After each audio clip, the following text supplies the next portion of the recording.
Good morning, everyone. I'm Charles Toombs, CFA President, Professor of Africana Studies at San Diego State University, and I'm so pleased to welcome you to our third day of our 2024 Equity Conference, Waves of Resistance, Merging Waters as Pathways to Justice and Healing. I want to thank our Equity Planning Committee. The Equity Conference is sponsored by our Council for Racial and Social Justice. The AVPs for that council are Sharon Elise and Chris Cox. As we always do, I do want to say this as well. This is an annual conference now. And that has been part of our ARSJ movement to really make sure that we are centering our anti-racism and social justice work.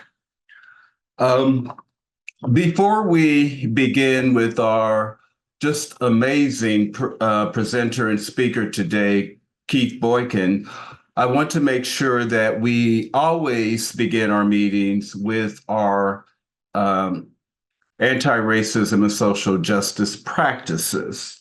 And that includes our land acknowledgement, a centering, and our interruption practice statement.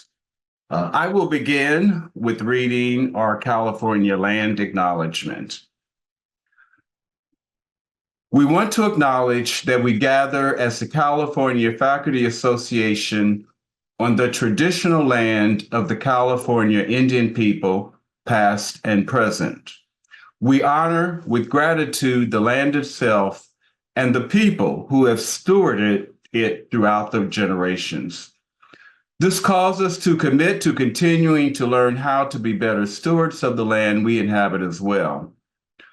To recognize the land is an expression of gratitude and appreciation to those whose territory we reside on, and a way of honoring the indigenous people who have been living and working on the land from time immemorial.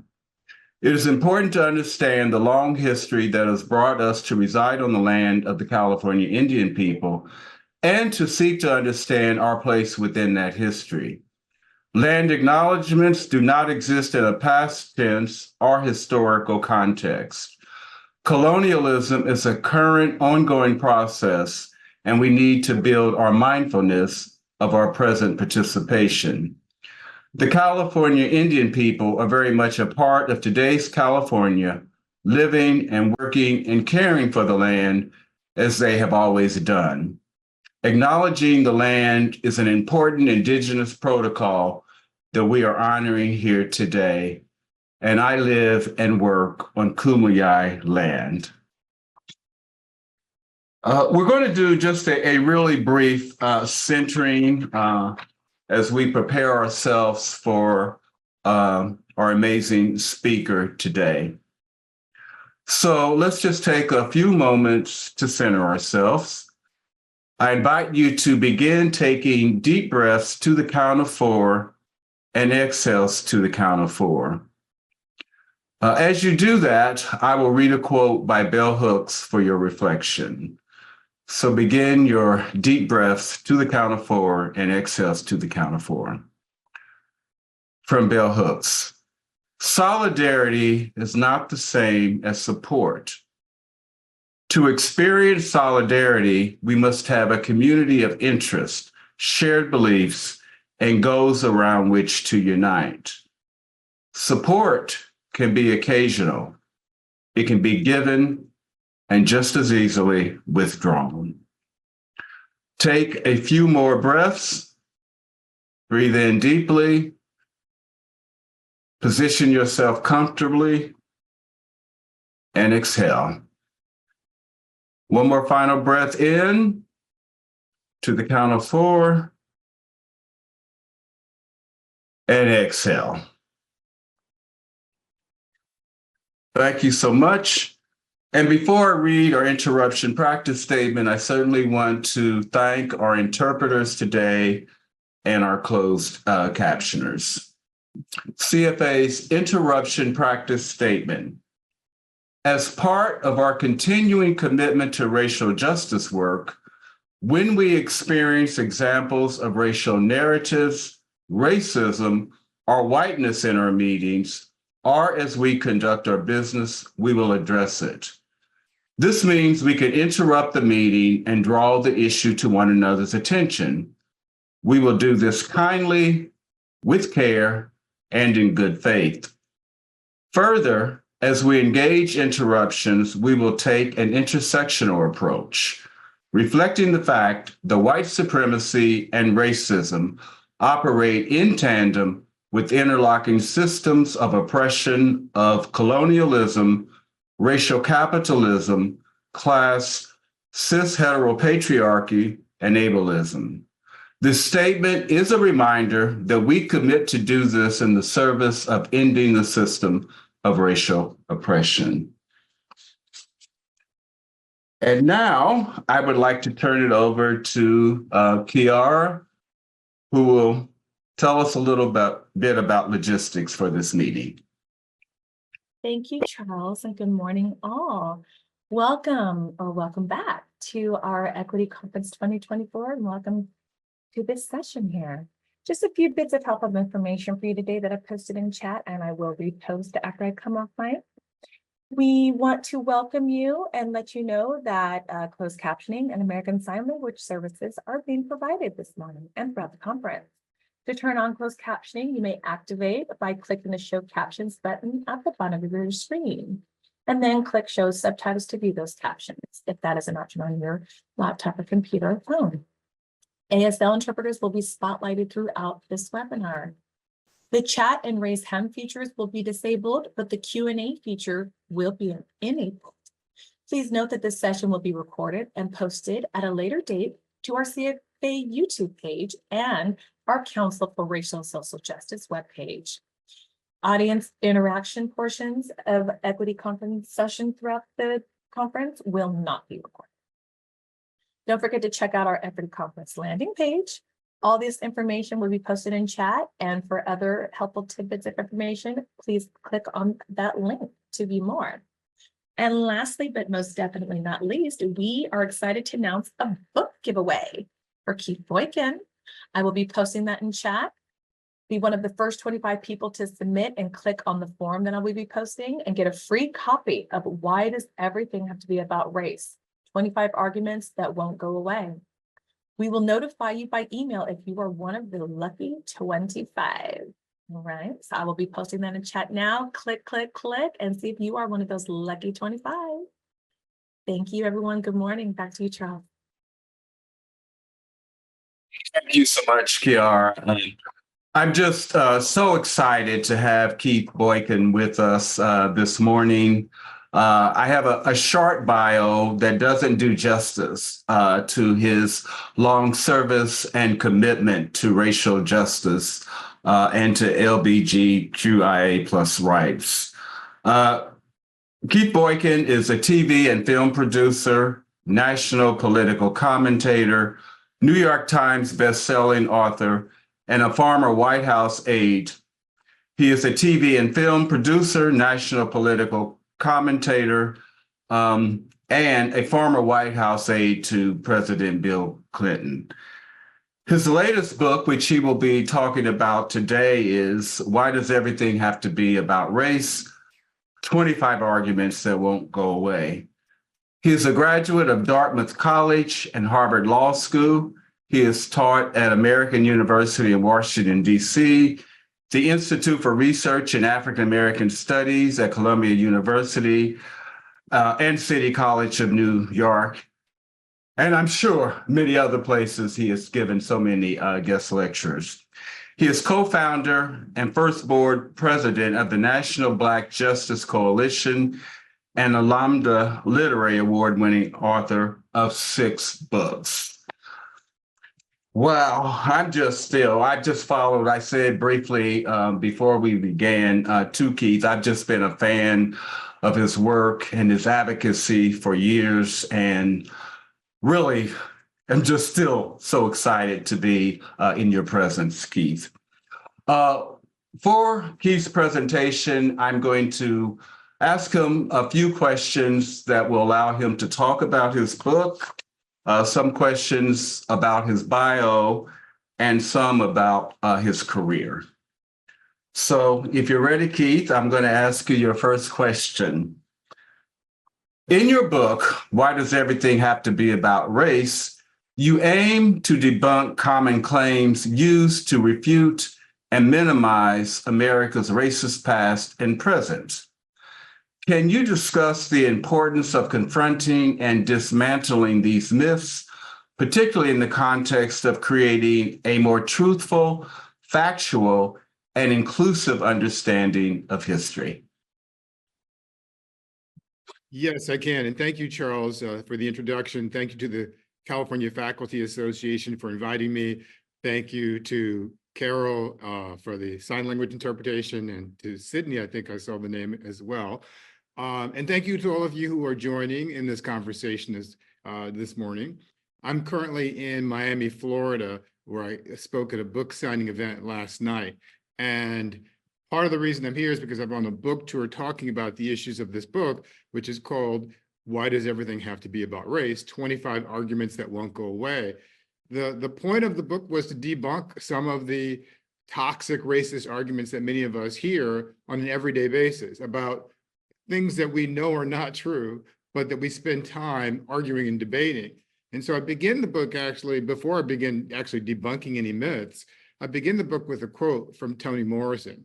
And Toni Morrison gave a speech at Portland State University back in 1975, where she said the function of racism is distraction. The very serious function of racism is distraction.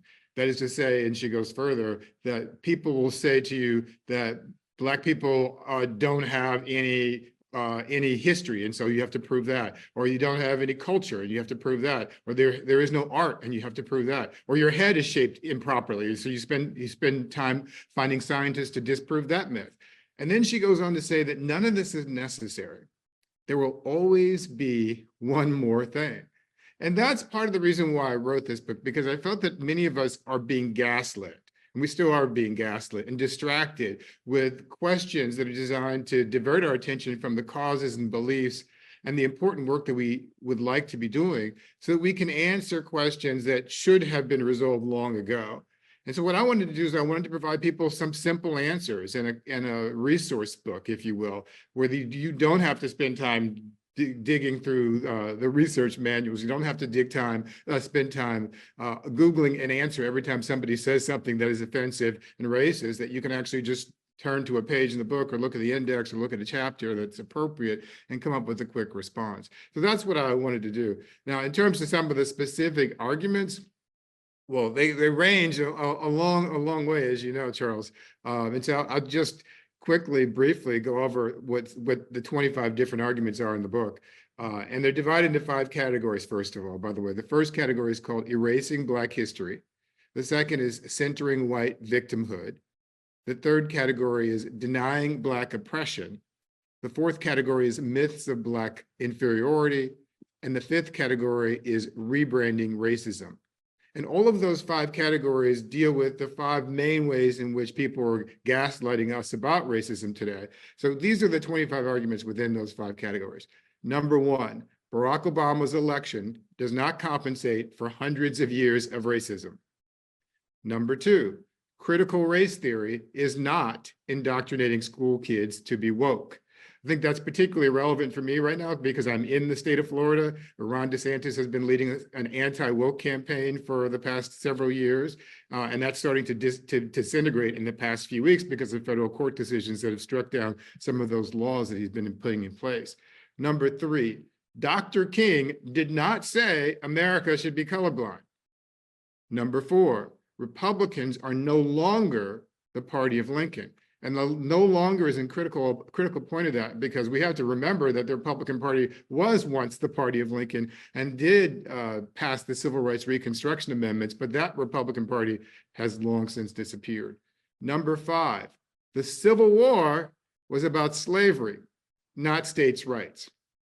This is an argument that I wasn't expecting to be quite so relevant today, but it has become relevant because one of the leading Republican presidential candidates couldn't answer a question quickly and honestly about what was the cause of the Civil War. Just a few weeks ago, Nikki Haley was asked, and she stumbled in trying to answer that question and spent a few days trying to walk back what she was saying. Number 6, Black History Month is still useful in a society that denies Black contributions. Also particularly important, not just for Black History Month, which we just celebrated last month, but for any time of the year. Number 7, affirmative action is not reverse discrimination. Critical argument, especially because the US Supreme Court just last year struck down affirmative action or race-based decision-making in college admissions, which is going to have a long-lasting impact that goes far broader than just college admissions. It's definitely sweeping in its scope and reach. Number 8, and this is one that people sometimes balk at, but it's important to state, even the poorest white people have white privilege. Number 9, yes, European immigrants struggled, but they were not slaves. Number 10, white Americans still benefit from the legacy of slavery. Number 11, being called a Karen is not comparable to being called the N-word. That's a little frustrating one because the whole Karen conversation has become almost a joke in today's discussions about race. Number 12, complying with the police does not protect us. Number 13, we have lived here for generations and we're not going back to Africa unless we want to. Number 14, Black people don't have to prove our patriotism. This is particularly important in the context of everything we saw in the past 5 or 6 years about Colin Kaepernick and kneeling during the national anthem and NFL games, and all the need for Black people to prove our patriotism, from Barack Obama wearing a flag pin to other people sort of being forced to justify their presence here. Number 15, and this is actually the longest chapter in the book, we will never reach equality in America without reparations. It's the longest chapter in the book because it's the chapter that requires the most, I think, intensive discussion to sort of answer all the questions that people have about reparations. Number 16, there are more white people than Black people on welfare, which is really kind of an obvious thing. If anybody has any understanding, basic understanding of American demographics and understands that Black people are only 13.6% of the population, the idea that we could somehow make up the majority of the people on welfare is preposterous, but there are some people who somehow believe that still today. Number 17, Black on Black crime is an outdated media trope. This deals with the idea that somehow there is a group of a specialized group of crime called Black on Black crime that we should be particularly concerned about, and that Black people are not concerned about whatever this type of crime is. And I rebut that by essentially explaining that all crime is intraracial, not interracial. And secondly, that Black people have been spending decades actually doing the work of fighting crime in our communities and our neighborhoods, even though it wasn't always picked up by the mainstream media, who were busy covering other racist-based tropes. Number 18, and this is one that's controversial, not because it has any reason to be, but because it just seems to be counterintuitive to so many people who really don't have any sort of understanding of our communities. Number 18, Black families are not broken. So I dispute some of the myths about the absent Black families and absent Black fathers and some of the research and data that people just are not aware of. Number 19, Black cities struggle because of decisions by white policymakers. Number 20, there is no race card. Number 21, Black friends do not immunize people from racism. This is a really old argument that's been going around for decades, I dare even say centuries, and it's just so preposterous, but it's even coming up recently in the context of the former President Donald Trump. They were actually creating AI-generated images of Black people with Donald Trump and using this to promote him, to say that he's not racist or can't be racist because here he is in a photograph with other Black people. And it's just mind-blowing that people are still using that old racist argument to justify their beliefs that somehow you can be non-racist by association. Number 22, people who say they don't have a racist bone in their body haven't searched hard enough. We'll that's kind of self-explanatory, but that's another old argument too, that I don't have racist bone in my body. It still gets reused today. Number 23, yes, you do see color, and there's nothing wrong with that. This is a chapter that debunks and refutes the whole idea that colorblindness is what Dr. King believed in, or what the framers of the Constitution believed in, or the framers of the Reconstruction era amendments supposedly believed in. And it's clearly not true, but it's resurfaced today and being weaponized against any sort of progressive causes or any sort of cause that promotes multiculturalism, diversity, equity, or inclusion. It's all designed to use the language of inclusion against the people who are actually fighting for inclusion. And Nicole Hannah-Jones, the author of 1619, the editor-author of 1619 Project from the New York Times, just wrote a piece in the New York Times yesterday, I believe, that also goes into the misconstruing, the way we've misconstrued the question about colorblindness. Number 24, all lives matter is a cheap excuse to avoid saying Black Lives Matter. And last but not least, number 25, this is based on the title of the book. The title of the book actually is not my words. They come from the words of Tommy Lahren, a conservative Fox News commentator, who said in an interview, I believe in Fox News, where she said, "Why does everything have to be about race?" And so this is the chapter where I respond, yes, everything is about race, but we who are people of color, particularly African Americans, Black people, we're not the ones who created it to be so. So there you have it. That's sort of a long list of all the 25 different arguments that are debunked in the book. I could go on with many, many more, but those are the main ones. Thank you, Keith. And these 25 arguments fit into these 5 traits that you mentioned. They try to erase Black history, prioritize white victimhood, deny Black oppression, promote myths of Black inferiority, or rebrand racism as something else entirely. How does your book challenge those arguments and provide the audience reader with the tools to recognize and combat the harmful narratives that have been so detrimental to the growth and success of a harmonious society? Well, I think the way to do this is twofold. First, to provide information and knowledge that we have the resources to be able to answer these questions if we need to do so. But second, to give us a guidepost using Toni Morrison as a framework to suggest that we don't have to spend all our time responding to these arguments, that we can choose to decide when we want to focus on responding to some of these arguments, especially because we know that many of these things have been resolved over time in among knowledgeable people, but are being resurrected in order to gaslight us and prevent us from moving forward, in order to move us backwards in many ways. So information is critical. So as I was saying, the second part of this is discernment. And by that, I mean deciding when it's important to talk and to whom to talk. So as I see it, I think there are 3 groups of people in our society, in our country. There's one group of people who I'll call the choir, the people who, for the most part, they already understand or agree. Even if they don't understand, they, for the most part, support what it is that we're talking about. They understand the importance of diversity and equity and inclusion. They understand the importance of anti-racism. They understand why these concepts are important. Then there's a second group of people who are what I call persuadable. People who don't necessarily understand, maybe a little bit confused, but aren't necessarily opposed to it, just need some more information. Or maybe they've just heard some misinformation and need to have that corrected.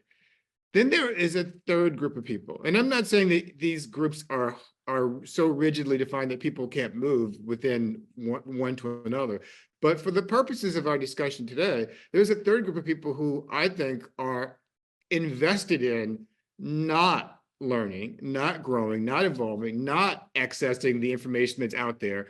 And I find that those are the people who are doing 90% of the gaslighting, and those are the people with whom I don't find it's helpful to have those conversations. So I worked for CNN for 5 years covering the Trump administration, and it was a very frustrating experience for me, in part because I had to sort of follow everything that was going on every day, waking up and covering all the tweets and the nonsense. But also it was frustrating because I was arguing with that group of people in that third category who I know are never going to change. And even if you convince them with facts and figures and data and evidence, they would still be unwilling to change. And the sad part about it is that a lot of the people, at least in the public setting, the public facing people, the ones who are on TV, that they know better. But they're saying this anyway because they know it plays to the base. I mean, if you could have conversations with these people in back rooms, in green rooms that are perfectly normal and reasonable, and then you get on TV and it's a whole different person. Or sometimes they're just playing a role, or they're actors. I've said this before, probably shouldn't say it again, but I'll say it now. One of the nicest people I've ever met, every time I say this, one of my good friends, who I won't mention here, is a civil rights leader, always gets mad at me for saying this, but one of the nicest people I've ever met is Ann Coulter. Ann Coulter is a horrible person in all her politics, but she's so kind and nice and sweet to me. But when she gets on TV and starts talking about or writing her commentary and starts talking about Black people and racism and Trump and conservatism, and not even so much about Trump, but just about conservatism in general, it's just like an entirely different person. So it just makes you wonder what are the true beliefs that these people have, and why are they saying this? Because they know that it's popular and they know that it works and appealing to a certain group of people. Thank you. I know at the beginning of your book, you provide this chronology of just key events in American history and culture and politics. And so there is this long history of racism in this country that you document. And because you provide this chronology, and then you take up these different pieces throughout the book is really very accessible. You don't need to be an academic to read it.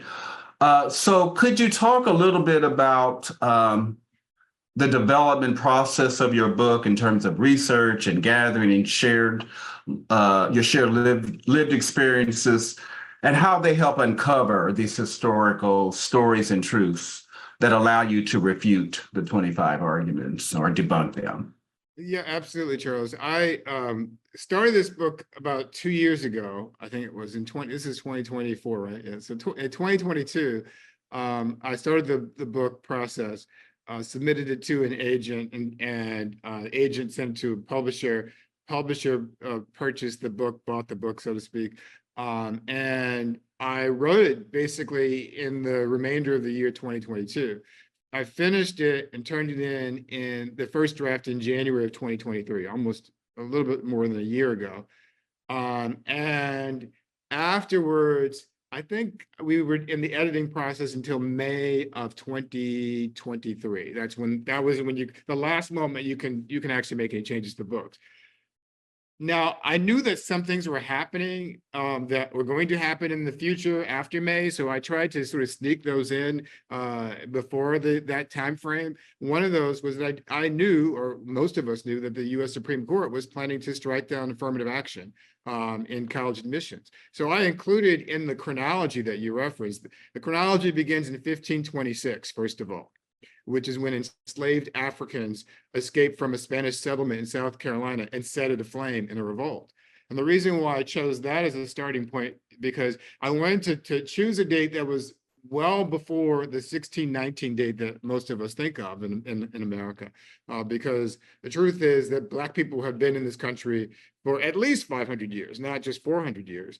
And the reason we don't talk about 1526 or other dates before 1619 is because those dates refer to the time when Black Africans were here who were enslaved under the Spanish and not the British. Because the British became the future emperors of what became the United States of America, we tend to focus on when the first African slaves came to Virginia in 1619, and not when Africans came to here to be enslaved in the 1500s under the Spanish. So that's the reason why I started there. And the reason why I end up with the affirmative action decision, because I knew that would be one of the most demonstrable examples of why everything is about race that was going to be determinative of where we go in the future, that was going to happen after the book was turned in, after I could make any formal edits to it. So that was a whole process of deciding what to include and what not to include. One of the guideposts for me, again, was accessibility. I'm glad you acknowledged that, because I feel like sometimes we can, those of us who are academic or activists or writers, sometimes we can get caught up in our own ideas and we lose sight of how we can communicate them to people who actually are impacted by those ideas. And so I wanted to write a book that was accessible. I wanted to write a book that was easy to read. As I said, it's 25 different chapters. Each chapter is only 7 or 8 pages, with the exception of the reparations chapter, which I think is 20 pages. But most of the chapters are really short. Each chapter begins with a personal story, not just my story, but stories of other people who have dealt with racism in America. And each chapter also includes an argument and an answer, a racist argument and an anti-racist answer. That's a sort of pithy beginning to the chapter. So if you want to talk about the question of colorblindness, I use another quote from Tomi Lahren, where she's on the Daily Show with Trevor Noah, and she sort of fatuously throws out there that I don't see color. And then Trevor Noah responds, "Oh, really? Well, what do you do at a traffic light?" And that's one of the sort of the more flippant argument answer responses, but it just is an indication of how so many of these arguments are so easily deconstructed that if you just bother to poke a little bit at the balloon that's inflating them, you realize that they just pop and they're nothing but hot air. Follow up to that question I asked. In your book, you combine personal experiences, journalism, research, and more to debunk the myths and misinformation about race. Can you discuss how these different styles work together to give the audience a more robust and comprehensive understanding of racism in the United States? Yeah, well, I have all these different backgrounds myself because I am a journalist. I have worked as a journalist since college, actually, if not even before that. Even in high school, I was a journalist, to be honest. And I'm also a writer, so I come from the sort of traditional nonfiction writer perspective. I'm also an academic because I have taught, as you mentioned, at the Institute for Research in African American Studies at Columbia University and City College in New York and American University in Washington, D.C. I'm also a lawyer, even though I don't practice law currently, but I did go to Harvard Law School. I was in a class behind Barack Obama when he was at the law school. And also studied critical race theory under Professor Derek Bell, who was one of the founders of the critical race theory movement even before he was at Harvard as a professor there. So all these different influences are important in terms of the way I present the stories here, but I also see myself as sort of a narrator telling the stories. So I'm not just sort of a person who is outside the story invisible. I'm sort of a very visible on-screen narrator. And I see myself as sort of a character, if you will, in the book, because I am sort of telling the story not only of other people, but telling my own story in many instances. So for example, one of the things I've learned is that the knowledge that we're acquiring doesn't end just when you write a book. So for me, as I've been on tour the past 5 or 6 weeks, I've been all across the country. I've been to 12 cities. As I said, I'm currently in Miami, but in each city, I've been gathering new information. Things that I didn't know, some things I did know, but I'm learning new information about those things. In each city, I've been doing social media video posts about what takes place in those cities, some of the Black history in those cities. So just mention a few examples. I start with the city of St. Louis, which is where I began the book tour because that's my hometown. And I went there and I did 2 videos, one about the neighborhood that I lived in when I was born, which was an all-Black segregated neighborhood, well, an all-Black, mostly segregated neighborhood that at the time I lived there was a thriving Black middle-class community. And now it's almost completely decimated. And I wanted to sort of figure out what happened. how did this community disappear? And the house where I lived when I was born is still standing, but the houses on both sides of it are gone. All the houses, every single house across the street is gone. They've just vanished. I don't know what happened to them. They were burned down, they're destroyed, whatever, but they are no longer there. And it's just this memory hole that's been created. And so I wanted to sort of investigate what happened and how that took place, and looked at the policies, the government policies that contributed to that, how we started redirecting resources to the white suburbs back in around the same time when I leave St. Louis in the late 1970s, early 1980s, redirecting resources to the white suburbs after we first built highways that go through Black communities to help people go to the suburbs where Black people cannot move because of redlining for all intents and purposes. And we take government dollars from state and federal funds, and we take those funds that were previously going to those cities that used to be called inner cities, and we put them in the suburbs instead. And we wonder why those communities have failed. And so I talk about that, and I go to the house 3 blocks from where I lived, where J.D. Shelley lived. And J.D. Shelley was a Black man who moved from Mississippi with his family in the 1930s or 40s and wanted to buy a house in St. Louis, but couldn't do it because of racially restrictive covenants. Finally found somebody to buy a house from whom he could buy a house. And as soon as he moved in with his family, his white neighbors sued to evict him. They had to argue that case all the way up to the U.S. Supreme Court in a famous decision called Shelley v. Kramer in 1948, just to get the right to buy a house in this neighborhood. Just stunning to me. Or I went to Philadelphia, for example, and I went to 6223 Osage Avenue, which is where the police department in Philadelphia dropped a bomb on a house in 1985, dropped a bomb from a helicopter in 1985 on a house that was the home of the so-called MOVE movement, which was a Black liberation organization that they were trying to evict. And they destroyed an entire city block. Hundreds of people were left homeless. Dozens of homes destroyed by fire as the police, 500 police officers on this one tiny block, firing 10,000 rounds into this one house with women and children in the home.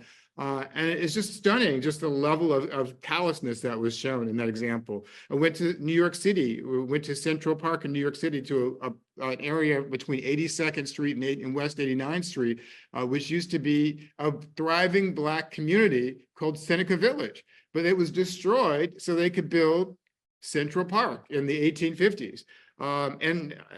Just a few days ago, I discovered a story that I didn't know about and didn't have a chance to visit, but I discovered in research afterwards in Washington, D.C., where the Dulles International Airport that was constructed there starting in the late 1950s, they actually removed a Black community, a Black town called Willard, Virginia. They forced everyone in the Black town to leave. They evicted them. They gave them notices that their property was condemned, and they gave them just a matter of weeks to move out so they could build this Dulles International Airport. And there's so many examples like this over and over and over again. Last night, I did my book signing here in Miami at the Miami Black Police Precinct and Courthouse. They actually created a Black police precinct and courthouse here in the city of Miami because they didn't want Black police officers and Black judges interacting with white folk. They only wanted them dealing with Black folk. And so they actually created a separate segregated facility just for them. And I went into one of the jail cells. I'll probably do a video of this tomorrow too, or this next week. They went into one of the jail cells, and they had these tiny jail cells with 2 bunk beds, and there were 8 prisoners, 8 inmates who were forced to stay in these tiny 2-bunk jail cells with a small toilet. And then we wonder, why is everything about race? Because society was built on race from the beginning, and it would take more than 40 or 50 years of a civil rights law to be able to dismantle hundreds and hundreds of years of systematic racism that still impacts our society today.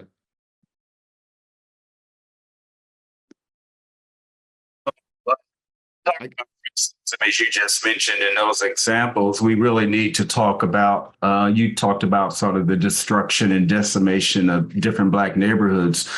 but also Black people, of our bodies and minds as we fight it. I know this week during our conference, we had two presentations where they were talking about the impact of fighting and living in this racist culture on our bodies and on our minds. And it is just, and then we think about the long history of it, sort of how much, how long is it going to continue?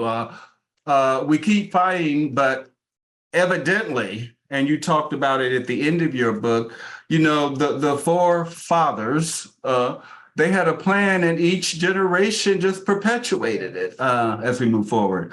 I want to move to a question sort of related to us in higher education. CFA is a higher education union, and you've already briefly touched on this. Just want you to say a little bit more. One of the claims you debunk is the misconception about affirmative action being reverse discrimination. We've had the recent Supreme Court decision that will abolish affirmative action in admissions.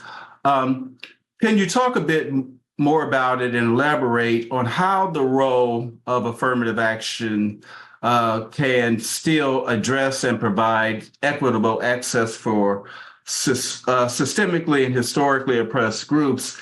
And even though we can no longer use race in admissions policies, there are ways we can get around that. And so I just want to see if you could maybe talk about some of that. Absolutely. Well, first of all, I write in the book about my own experience with affirmative action. I grew up here in the state of Florida. I went to high school in the state of Florida, and I ended up going to college at Dartmouth College in Hanover, New Hampshire.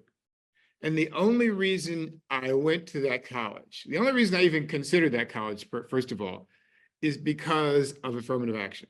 And what I mean by this is I had never heard of Dartmouth College.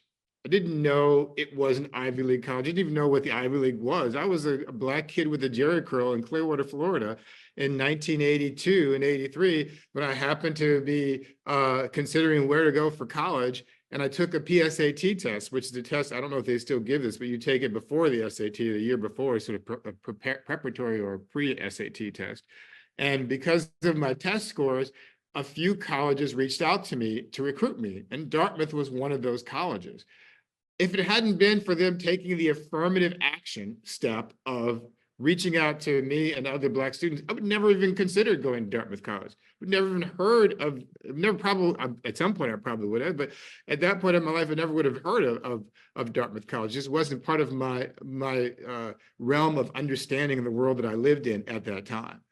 And it's not because I was uneducated or uninformed. It was just, it wasn't something that I was aware of. I was ignorant of that particular institution, along with many others. That's one way in which I think affirmative action actually does help, is that it does allow institutions to go out and to recruit talented students. One technique that schools can do, and I think that they are doing, I was actually meeting with the admissions director at Dartmouth a few months ago, an alumni council meeting. And that one thing that the schools can do is that they can go out and recruit at schools that have traditionally been in these communities. So you may not be able to actively look at someone's race in the admissions process, but two things are also true. One is that students can still talk about their race in their essays or in other parts of their application, even though the admissions office can't request that information and use it for the purpose of making decisions, but students can still use that, introduce that information themselves. And two is that institutions can still recruit at high schools that are traditionally located in underserved communities, which historically happen to be in Black and brown communities in our country. So there are ways to deal with that, but I'm not entirely convinced that those ways are going to be fully effective. And I want to look this up in if I'm deft enough to be able to do this right now while I'm on the call with you. Here it is. I love the modern technology because I found it in 2 seconds. But I look at the example of California, when voters in California passed Proposition 209 in 1996, which prohibited public universities from considering race in admissions, the Black share of the freshman class at UC Berkeley fell by half to 3%, and the Latino share dropped to 7%.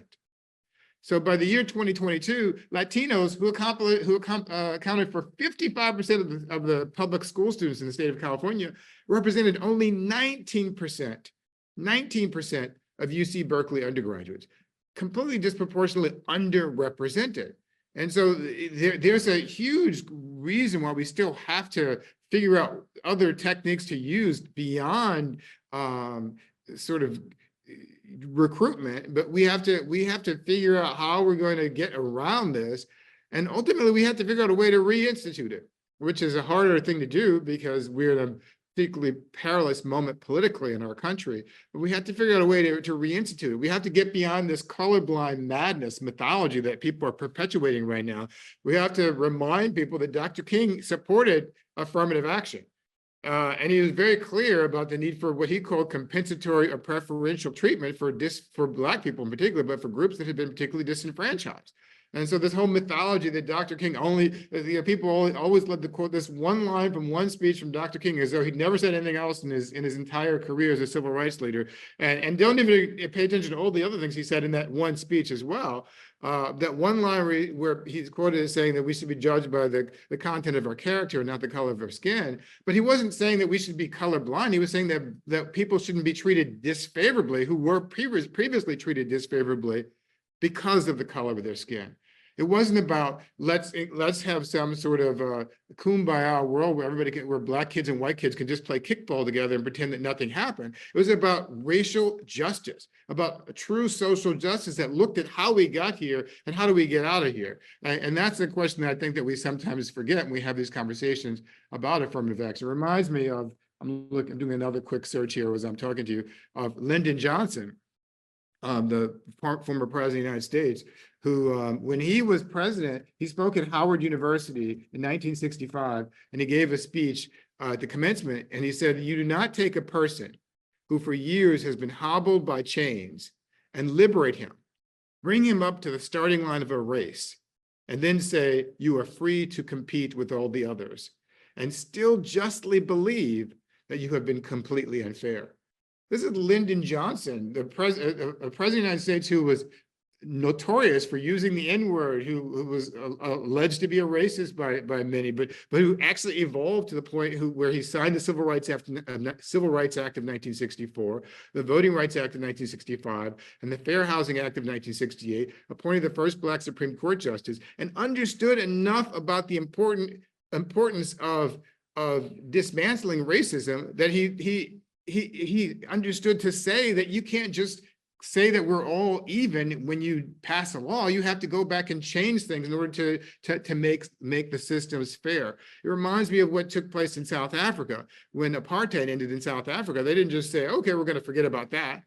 They said, no, we're going to create a Truth and Reconciliation Commission to go back and figure out how this happened, who's accountable, and what we can do to prevent this from ever happening again, which is what we need to be doing in our country as well. We can't just pretend that the past is over. The past is still very much having an impact on us, and we have to be accountable for thinking about that. Thank you so much. Certainly glad that you mentioned Prop 209, because here in California, we've had to work around that proposition for years and have found ways to do so. As a New York Times bestselling author, what do you hope readers will take away from Why Does Everything Have to Be About Race? And how do you see your book contributing to ongoing conversations about racial justice and equity in this country? Well, I think it's important to understand that these issues don't stop with the publication of any book. I think I definitely want people to read the book, and it's written in a way you don't have to read the entire book. You can just read chapters that pertain to you, or thumb through the index or the chronology to figure out what's relevant for you. But I also feel like it's important to understand that these conversations are going to be going on for decades and decades and decades. We have to be wise enough to engage with the with the reality that we're in a long-term battle. The people who dismantled affirmative action, they didn't just start yesterday. They started in the 1970s. They've been doing this work for a long, long time. In fact, I tell this story often about the critical race theory scare, which started in 2020. I wrote about this in my book, and I talk about the person who started the scare. He appeared on Fox News in September, I think it was, of 2020. And he gave an interview on Fox News where he said that critical race theory is infesting every element of our government. It was very McCarthy-esque, as if there were all these people who were critical race theorists who were walking around in the State Department, in the Pentagon, who were trying to subvert our country for some reason with this radical ideology, which was never really that radical. And I just thought it was a joke. It was not something to be taken seriously. But 3 days after he appeared on Fox News, the one person who did watch that interview, who actually had some decision-making authority, was Donald Trump. Donald Trump issued an executive order banning critical race theory because of that. Now, I just assumed this guy who did this wasn't someone to be taken seriously, but it was just something, it was just a note of concern to raise. So I put him in the book, but I didn't mention his name. So he's in the book, the story is in the book, but I don't mention his name. And I wasn't ever thinking that his name was going to be relevant until just a few months ago, when Claudine Gay was removed as the president of Harvard University. And it was all in large part because of this attack on critical race theory and DEI qualifications, and the people who had, for some reason, never had a problem with the fact that Harvard has had half a dozen presidents who didn't have a PhD at all. So people who don't have any sort of PhDs are critiquing her qualifications to serve as the president of Harvard, even though she has Stanford and Harvard degrees, and she was the dean of the faculty at Harvard and a PhD from Harvard. But none of that is important because she's a Black woman. And the person who brought her down, the person who led the campaign against her, was a guy named Chris Ruffo, who is the exact same person who I wrote about in the book, without mentioning his name, who started the critical race theory scare. I didn't think he was going to be that important, and so I didn't include him. And here he is leading a campaign that brought down the president of Harvard University. These people have been plotting and plotting and plotting for decades. So we have to be wise enough to start plotting and plotting as well. We can't just give up because things don't go our way. But we also have to understand how the issues that are happening today are interconnected with what's happened in the recent past and in a long ago history. For example, this whole colorblindness scare that they're perpetuating now, colorblindness myth that they're perpetuating now, is manifesting itself in some very dangerous ways. Just a few weeks ago, we saw a Black woman's venture capital fund called the Fearless Fund that was struck down by federal courts because they said it was illegal or unconstitutional for Black women to create a venture capital fund to give resources to help other Black women start businesses. That's illegal because that violates the 14th Amendment principles of equality and all these other things that they were saying. So think about this for a moment. 90% of venture capital funds are run by white men. White men are just 30% of the population.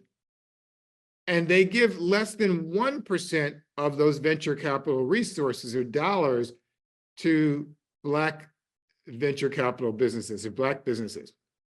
That's perfectly legal. It's perfectly legal and constitutional that this minority of 30% of people who are white men who run 90% of the venture capital funds give less than 1% of their resources to Black people or Black businesses. That's fine. But Black women, the moment a Black woman tries to help other Black women, that is illegal and unconstitutional. That's where we are with this whole sort of colorblindness madness that they're perpetuating. We just saw the same thing last week when another judge, a Trump-appointed federal judge, struck down the Minority Business Development Agency. This agency, which has existed since 1969, the Nixon administration created this organization, this agency, to help Black and brown businesses and women-owned businesses. They struck down this organization as unconstitutional insofar as it helps Black people. They said that you cannot just help Black people without also helping white people, because white people are a disadvantaged minority apparently too in our society.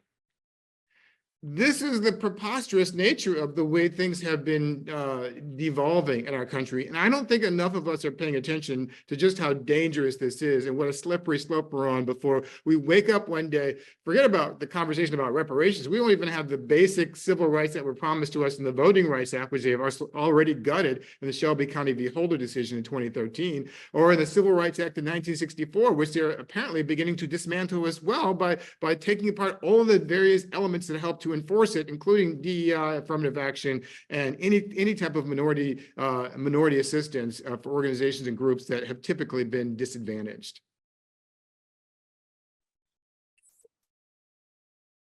Let me ask you this. It's not one of the questions that I was planning to ask, but during the summer of 2020, the racial reckoning summer after the deaths of George Floyd, Breonna Taylor, and Ahmaud Arbery, everybody I'm just going to look at it from the lens of education, higher education, all these folks, we're going to do all these things. We got all these plans to make it better in this country, certainly in terms of what's going on our universities.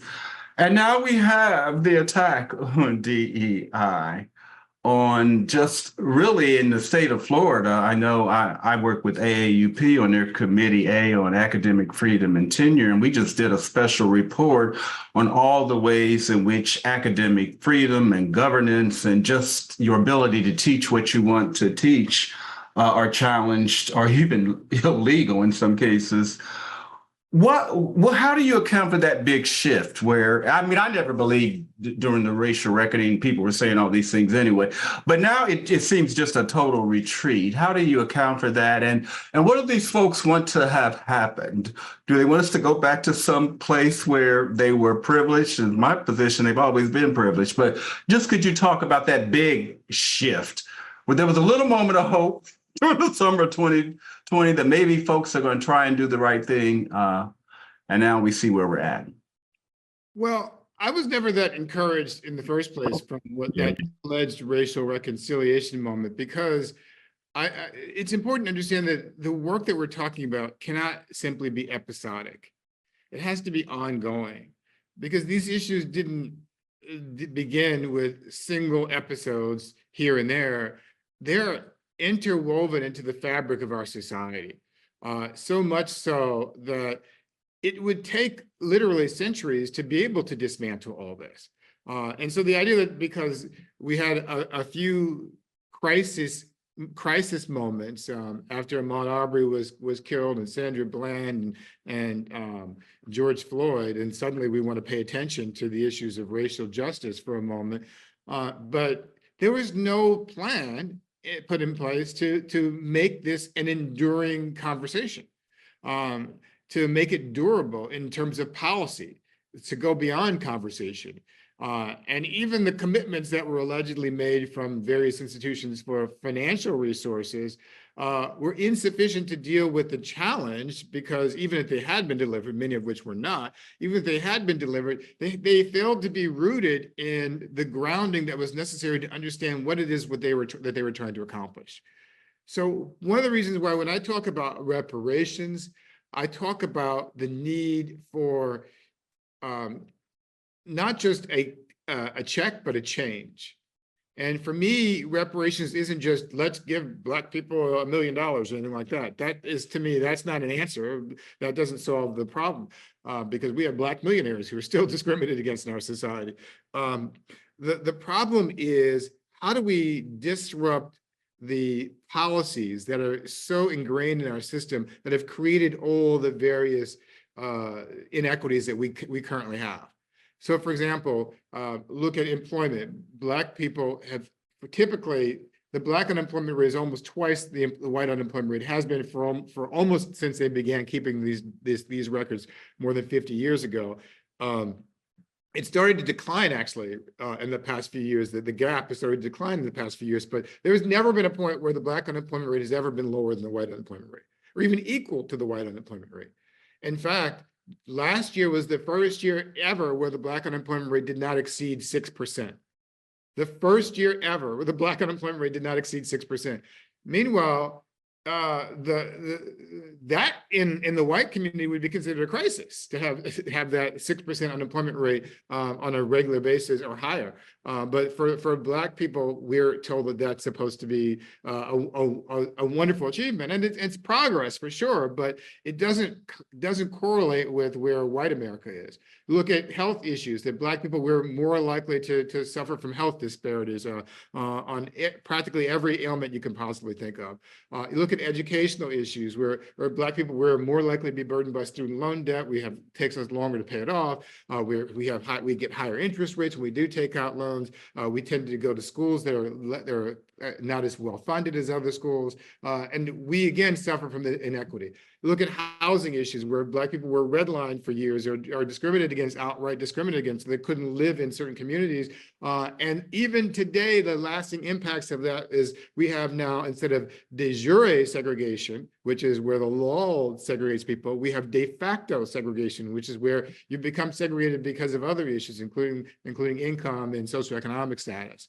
So we have all these different factors: criminal justice, environmental racism, all these different issues, where in every category you can think of, Black people are second-class citizens in this country. And brown people as well, but Black people in particular, because of the whole legacy of slavery. And so when you consider that, the only way to really resolve these issues is to reach for a goal where we achieve true equity, or true, I use the word equality, meaning equity and equality and result, not just opportunity. But equity is essentially the opportunity for not just the opportunity, but the actual practice and the result where people of different races and backgrounds have access to the same resources and are actually getting the same benefits and outcomes from that. So once we reach the point where Black and white people have relatively equal levels of education, relatively equal levels of college debt, or don't have college debt at all, relatively equal levels of employment or unemployment, relatively equal levels of presence in the criminal justice system, relatively equal levels of health disparities, then we can start to figure out exactly, well, how do we move beyond the question of affirmative action or reparations?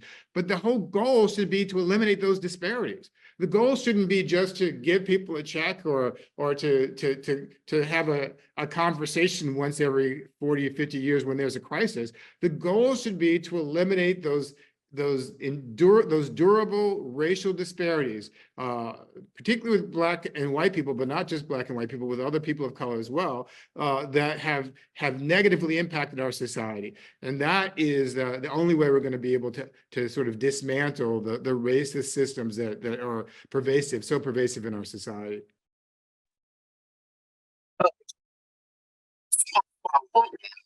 That we need to really disrupt, dismantle systemic practices, have the policy, and all of that. How do we do that? Since certainly, and I'm just going to look at it from the perspective of Black folks, we've been fighting and trying to make changes ever since we've been here. What do you think it's going to take to really move in the direction of equality that you mentioned? Thought, how do we begin to really get there? Well, there's a lot of different theories about this. One of my former professors, Derek Bell, who I mentioned earlier, who was also one of the founders of the critical race theory movement, he spoke about what he called the permanence of racism. And he coined the interest convergence theory. And that theory essentially says that white Americans will only do the right thing in terms of Black people when their interests converge. So you look, for example, in the city of Atlanta, one of the best examples. I used to live there in the 80s, a long time ago. But the city of Atlanta was one of the places that, because in the late 1970s and early 80s and throughout the 80s, it became this Black city with Black power, and they were building airports and businesses, and they were using Black businesses to do that. White business owners had to figure out a way to compete, so they had to hire Black people. And it was in their interest to do so, their financial interest to do so. And so his argument is that it won't ever happen until it reaches the interest of the community that is in power. Another way sort of to approach this is that however we achieve the actual result, the actual outcome that we're looking for, it's going to require some structural changes in our system of government. And we have a lot of impediments that prevent those structural changes from happening. Some of these ideas are radical. So I'm fully expecting not everybody's going to understand, embrace, or even want to entertain what I'm about to say, but I've been saying this for quite some time now, that if we really want to disrupt our system, we have to take some radical approaches. One, and a lot of my progressive friends don't agree with me on some of these things too, because they're afraid of the potential outcome. But one, I think we need to rewrite our Constitution. We need to have a constitutional convention to rewrite our Constitution. I'm not saying it's going to happen overnight, and I understand there's all kinds of dangers. It's fraught with all kinds of obstacles in trying to do that. But clearly, as we can see with what's going on with the former president, clearly the Constitution, which was written and ratified in 1788, wasn't designed to deal with the multicultural, pluralistic, multiracial society we live in today. We have nuclear weapons and military grade weapons that people have access to on their own, and we have all sorts of issues and problems that they never anticipated. Where women were never included in that society. Where Black people were definitely never included in that society. Indigenous people were not supposed to be included in that society. It was a society for wealthy white men. And those are the ones who had the right to vote. So part of that means we have to abolish the electoral college in our country. It's unfair, it's unrepresentative, it's unfair that we have had 2 elections in my lifetime where the person who won the popular vote did not become president of the United States. It happened in 2000, it happened again in 2016.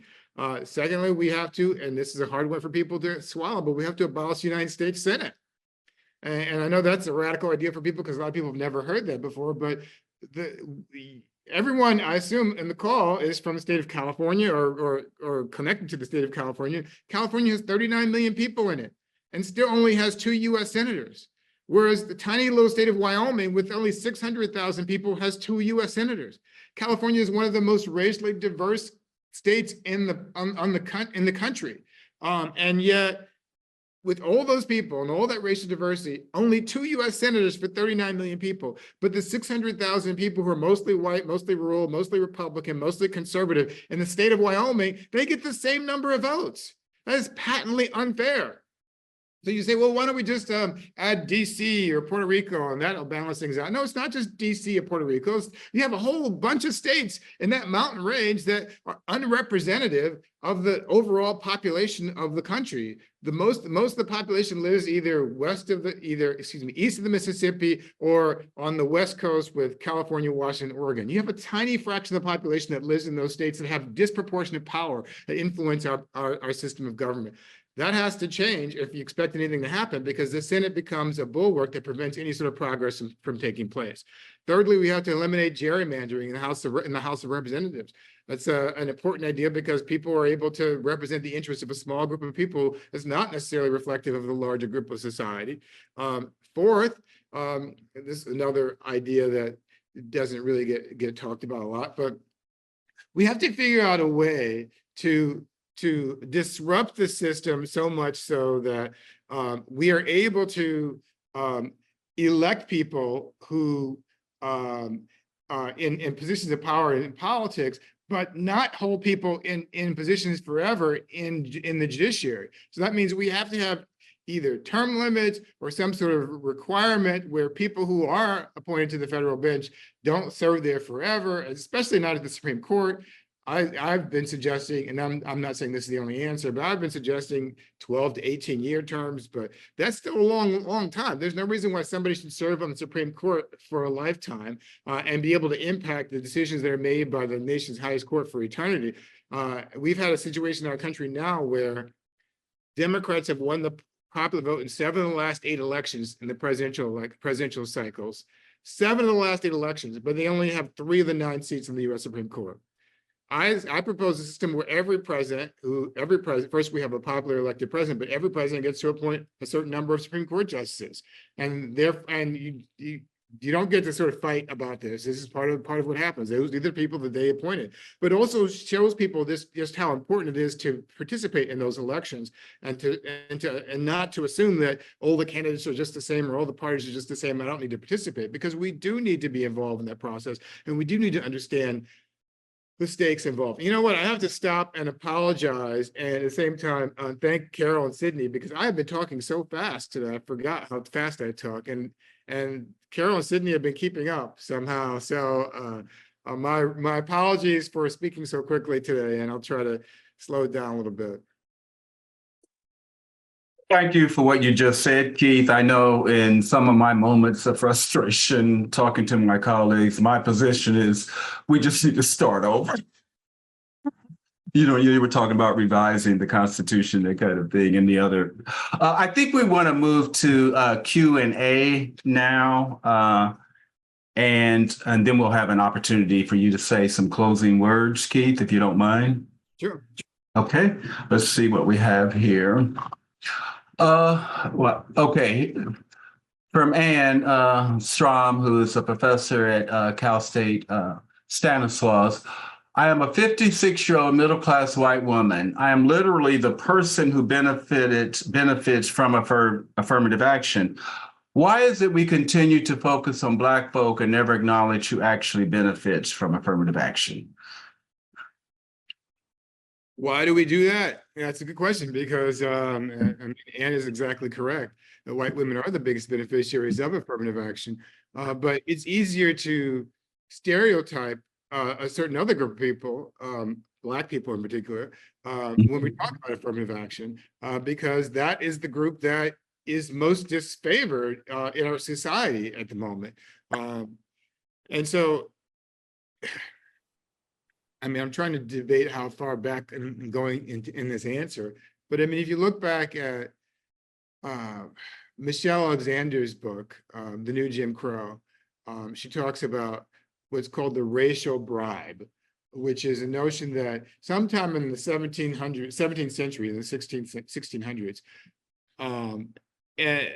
during the time of Bacon's Rebellion, when Black people and indigenous people and poor white people joined forces to fight against the wealthy white planter class. And the rich white planters didn't like this coalition. And it's around that time when they start to using this newly constructed idea of race, which we all know race is a social construct. Using this newly constructed idea of race, they use that idea to sort of create this racial bribe, she argues. The racial bribe is that we're going to welcome you into the tent as white people. So we now share the same interest, even though we who are the rich white male planter class don't really share your interest. But we want you on our side because there are so many of you that we can't have you aligned with the Black people and the indigenous people, because that's too dangerous to us in the structure of our society. And so Lonnie Guinier talks about this in her writing too, in the Canary in the Coal Mine. I think it is the name of the book, where she talks about how that racial bribe then gets expanded over time. The concept of whiteness gets expanded over time. So other groups start to be pulled into it. And eventually people who were not originally included, Irish Americans or Italian Americans, start to become embraced in the whole concept of whiteness as well, to the point where now even Hispanic Americans, some Hispanic Americans can sort of embrace this concept of whiteness as well. So it's all necessary to have one group of people that must be the least disfavored in society in order for this hierarchy to perpetuate itself. And Black people are that group for the moment. And it creates a problem because it doesn't allow us to see, as Anne is pointing out, that there are other people, predominantly white women, who are benefiting from this. And these are difficult conversations to have with people, because people don't necessarily respond to facts and figures and data and information. They respond to personal anecdote and experience and feeling. And so it's in the educational sphere, where we have to do a lot of that deep work. Hey, Keith, let's see, here's another question. You said something to the effect of people that denied their racism haven't gotten in touch with their inner racism. Experiments have shown that white infants only exposed to white people cry the first time they see a Black person. Black infants only exposed to Black people cry the first time they see a white person. Do you think these infants cry because they are seeing something different, or do you think these newborns are already displaying racism? Are we born racist? And this is from Laurie Huntsman. Yeah, I'm not aware of this research. So I'm not sure exactly how to interpret this. Um, and Oh, I'm trying to figure out, when did I say that people hadn't gotten in touch with their inner racism? And I think that was part of an argument I make in the book. I might have talked about it in the chapter outline, but I do believe that we all have issues that we don't necessarily deal with, the unrecognized racial biases that have infected us. And I wish I could come up with an answer, but absent actually seeing the research on this, it's hard for me to determine exactly what the children are doing in these situations. I tell you this though, my thinking is, and this is irrespective of the specifics of the question and the research, my thinking is that from a spiritual point of view, I believe in the concept of love, and not fear. You know, the old spiritual divide between fear and love, that fear is a negative emotion, love is a positive emotion, and that love is about abundance and fear is about scarcity. And love teaches us that we are supposed to embrace one another, and we are welcoming to one another. And fear teaches us that we have to be wary of one another, because they might take or consume some of the resources that we need in order to survive. And so the question is, which of these is most innate in humans? And I believe it. I believe it is love and not fear. But we've been conditioned, I believe, to think that fear is the norm, and so we act as though it is. Laurie has two more questions, but I'm going to do I forgot what it's called, a sequential cue and move to Gilda Bloom Leva.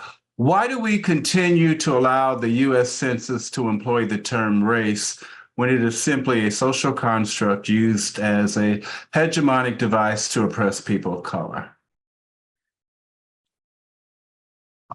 I think it's a fascinating question, and I understand the point behind it, but I also feel like I would like to know more about what the alternative is for now. And I understand, yes, race is a social construct. We all get that.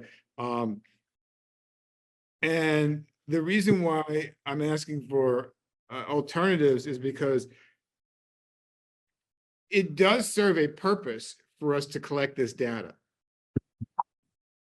One of the purposes is so that we know what progress we're making, irrespective of the fact that race, from a biological or genetic point of view, is a social construct, and there are more genetic and biological differences within a particular quote unquote race than there are from one race to another, as we all know. Irrespective of that fact, race still matters. It still has an impact on people, regardless of whether it's a real thing or not. So, for example, think about left-handedness. I don't remember what the numbers are, but I think something like fewer than 10% of people are left-handed. It has absolutely nothing to do with your ability to function in society. But left-handedness was at one point demonized in our society.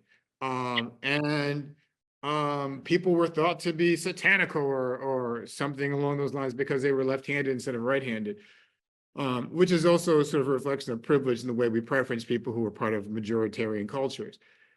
But the other dangerous element about this is that if you don't pay attention to the way that these various systems operate and collect data to understand who's affected by them, then you ignore the way in which the stigmas persist. So for example, with left-handedness, I'm right-handed.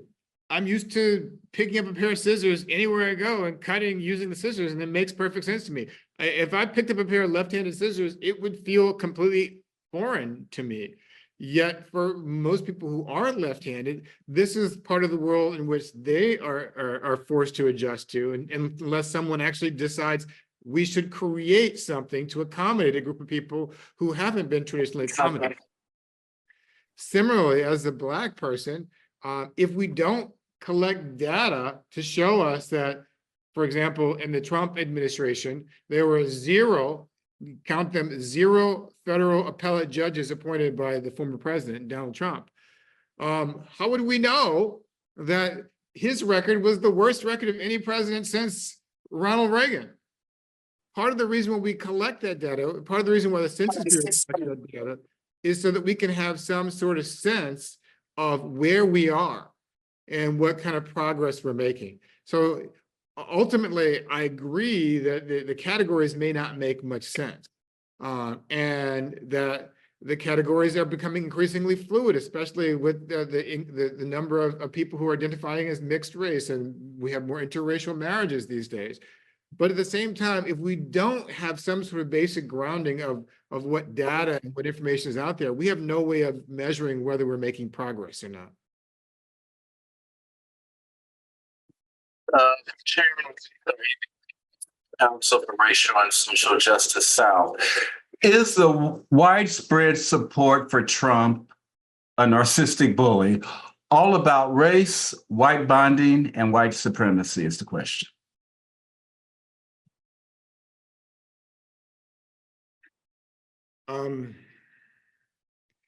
I'm stumbling on the word all, but I'm leaning heavily in the yes direction. And so I'm not suggesting every person who supports Donald Trump is only doing so for white bonding, white supremacy, and what was the other white word they mentioned? White bonding, white supremacy. Oh, those are the two, and race. But I do believe this.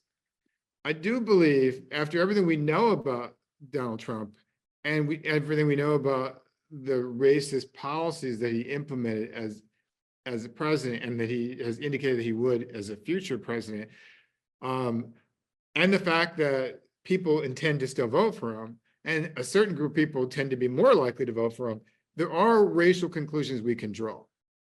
One of those is this, is that it's clear that white voters, and I use this term advisedly to distinguish from white people in general, but white voters are clearly the problem we face in American democracy today. By that I mean that no other racial or demographic group supports Donald Trump except for white voters. Black voters, Hispanic and Latino voters, Asian American voters, no other group supports Donald Trump except for white voters. Donald Trump received 57% of the white vote in 2016 when he ran for president against Hillary Clinton, and he received 58% of the white vote when he ran for president in 2020 against Joe Biden. And all indications are that he will receive a majority of the white vote in the 2024 presidential election as well. Why is it then that every other racial group can clearly see that there is a problem in electing a twice impeached, quadruple indicted insurrectionist who's been found liable for sexual assault, has 6 bankruptcies and a long history of fraud, is now struggling to pay $500 million in financial settlement? And electing that person as president of the United States is perfectly fine for one segment of the population, but not for any other. It's hard for me to sort of just ignore that obvious data, which goes back to the previous questions, why we have to actually collect this information so we understand what's going on. If you look at the history, there is a clear thread that explains how we got here. In 1964, when Democratic President Lyndon Johnson signed the Civil Rights Act, he reportedly indicated that this was going to mean the end of the Democrats are going to lose the South for a generation. And essentially that's what happened, but not directly. that what happened was that no Democratic candidate for president has won the white vote since 1964. The white voters used to vote for Democrats on a regular basis, back when they thought the Democratic Party was racist. But once the Democratic Party betrayed them by signing on to the Civil Rights Act of '64 and the Voting Rights Act of '65, white voters began to flock away from the Democratic Party and fled to the Republican Party instead. And this is part of why it's hard to aggregate the element of race from the support for Donald Trump. There were a lot of people in the 2016 election after that, or even the lead up, who argue that Trump's success was due to what they called economic anxiety.